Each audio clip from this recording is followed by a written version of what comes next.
that Esther is a beautiful, beautiful story that teaches us how to recognize God and God's presence even when there's nothing overtly there to say it's God. What do I mean? Esther's an anomaly. It is the only book of the Bible that doesn't talk about God. The entire book of the Bible, God is not mentioned. Not one time. Right? I mean, so you would think, why in the world is this book in the Bible if God's not talked about at all? Right? The truth is, God is so present in the story and His hand at work that it had to be in there to show us just how He works. What do I mean? Well, it starts off with the story of the Jews, right? There's this people who are constantly struggling within themselves and struggling with God. Always downtrodden, always worried, always freaked out, always going through a lot. And it's continued throughout history. If you don't believe me, when you get a chance, go to Washington, D.C. and check out the Holocaust Museum. It'll chronicle the lives of people who have experienced a whole lot. And the sad part of the story is the Holocaust wasn't the first time the Jews were almost destroyed. Time and time and time and time again, they've been through a lot. But they've also had this struggle with God where God says, I want to give you a judge. And they say, no, God, we don't want judges. Or excuse me, I want to give you a priest. No, God, we don't want priests, we want judges. Well, I'll give you a judge. No, God, we don't want judges. We want a king. We want to be like everybody else. Okay, fine, I'll give you a king to be over all of you. Wait a second, God, we don't want to be one kingdom, we want to be two. Right? It's just this constant struggle as a people with God.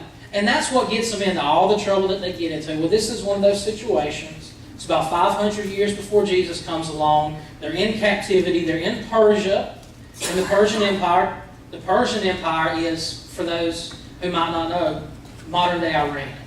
But it was bigger than that. That was the seed of the empire. That's where it started. The Persian Empire was huge. And this is something I didn't realize how huge it was until I started studying for this message. It was 3.1 million square miles. It went from like halfway down Africa all the way over to India. It had part of Afghanistan and Iraq. It was almost as big as the United States. 500 years before Jesus came alive. Could y'all imagine trying to keep the United States together today without TV, telephone, internet, radio, police? There was just one dude in charge of that much land. And it was huge. And they were extremely wealthy. Why were they wealthy? Because if you wanted to get something from Europe or from Africa to Asia, you had to go right through them. Right? They decided who on earth got to walk where and just how much of what you had to give up for safe passage. They were that empire. They were the biggest, they were the baddest, the biggest empire that the world had ever seen to date. That's where the Jews were, and they were but a small group of people held in this empire, very, very small group of people. But they're there, they're in captivity, and there's this king. Now, this king is a king who likes to show his wealth. Y'all ever known like huge, extremely wealthy people who like to show their wealth? Well, this guy was the extreme of the extreme, okay? He decided he was going to throw a party. Y'all like parties? I like parties. Y'all like going to somebody celebrate something? That's fun, that's nice, right? It's enjoyable. This guy throws a party for 180 days. 180 days. At that point, you would almost have to burn everything and start over.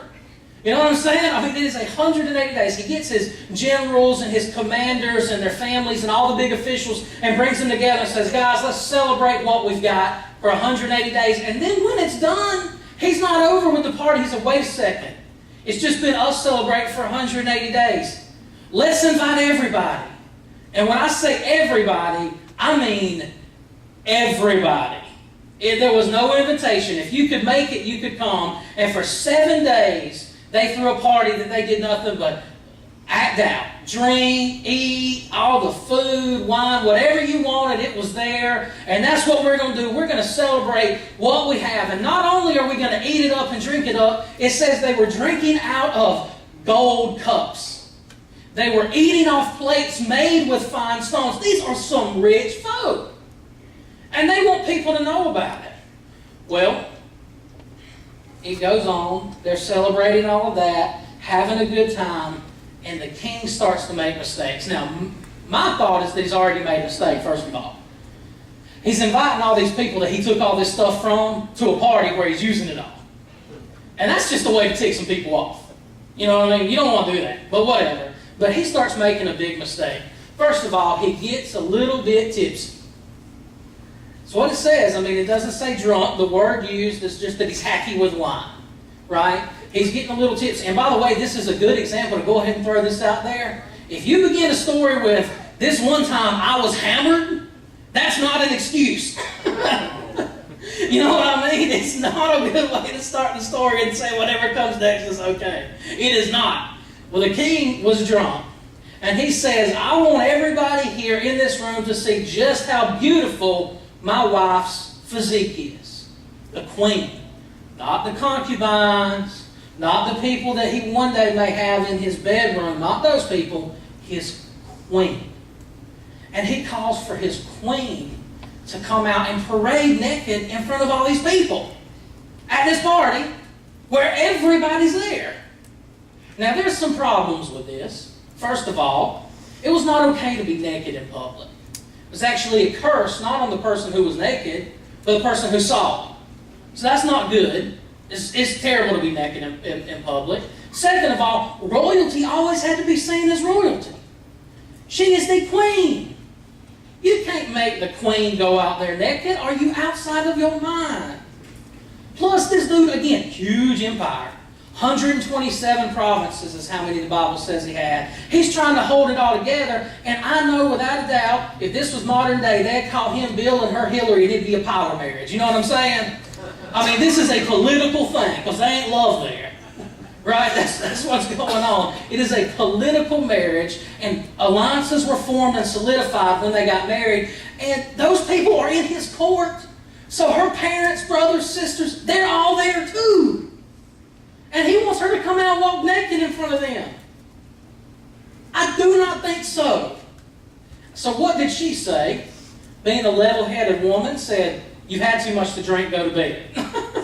We'll talk about this later. That was mistake number one for the king, and he knew that he did something foolish. But he still got angry inside, right? Because his wife had, on a very, very, very basic level, his wife had not done what he had asked and embarrassed him in front of his friends. But more than that, he had just spent, in today's money, billions of dollars impressing all the people of his kingdom with a 6-month plus 1 week-long party. I mean, he had just been partying it up and put all of that out there. And now here's his wife saying, I'm going to do what I want to do. He had just said, I'm wealthy, I'm rich, I have all the power in the world. And then his queen said, but I don't have to do what you want to do. That was mistake number one. Mistake number two was he talked to his drinking buddies. This is another good point. Gentlemen, when you mess things up in your relationship, we're talking about the ladies here. We're going to get to Esther and how awesome she was in a minute. But when you mess things up in your relationship by doing something stupid, the person you turn to should not be the person that was drinking with you when you made the mistake. Okay? I'm serious. I mean, it's crazy, but I know it happens. Before I came to this church, I counseled a couple that both parties were having an affair on the other couple. And it was a very serious thing. I mean, and they were going through a lot, but they were committed to their children's life, basically, and they were trying to work it out. And I would talk to them individually and talk to them together. And together, all they talked about was wanting to work it out, wanting to work it out, wanting to work it out. But then individually, they would talk about, when they would talk to me, both of them would say that the people they were having the affair with thought it would be a good idea for them to be together. What? You're asking the person you're having the affair? Anyway, who you choose to give you the advice makes a world of difference of the quality of the advice. Well, his drinking buddies say, you can't kill her. If you kill her, people's going to revolt. It's going to be bad. And you can't let her get away with it. And this is literally what they said. Because when I go home, my wife's going to say, the king can't control his woman, so I ain't got to do what you tell me to do. That's really what happens. So they come up with this plan to basically go around and get all of the young women who haven't been married yet in the kingdom.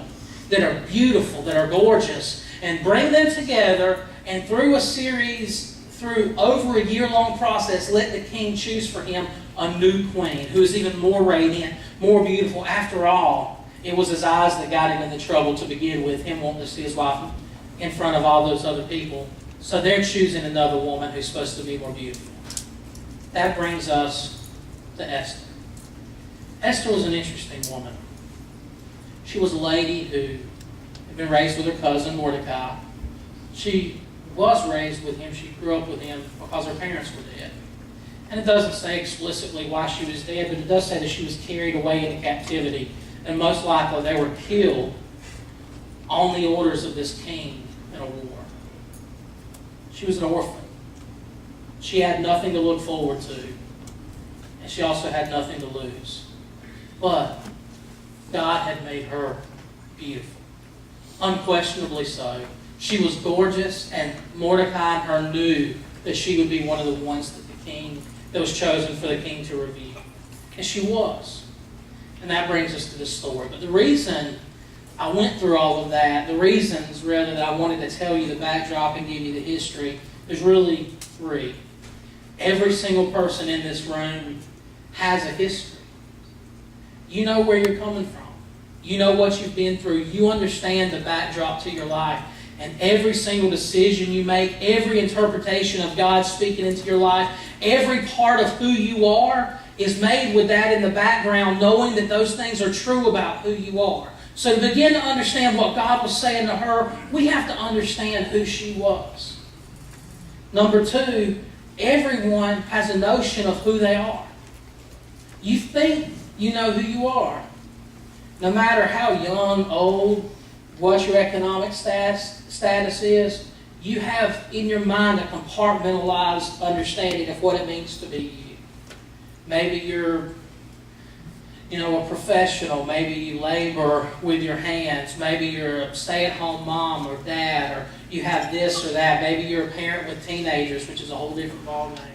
I mean, whatever you are, you have an understanding of who you are that defines you. And you also have a notion, number three, of where you're going in life. You know what the future holds to some degree. You have an idea of what God is doing in your life. You have an understanding of what lies before you, judging on your history and who you are. And the funny thing about it all is it's universally true. You are absolutely wrong. Because God sees you, your history, and your future with eyes that no one else can use. God sees you in a way that no one else can possibly understand. God sees where you are and what you've been through, and He knew it before it happened, and He allowed you to go through it in order to prepare you for every step along the way and for what He's doing in your life. God knows those things about you in a way that we can't even begin to understand.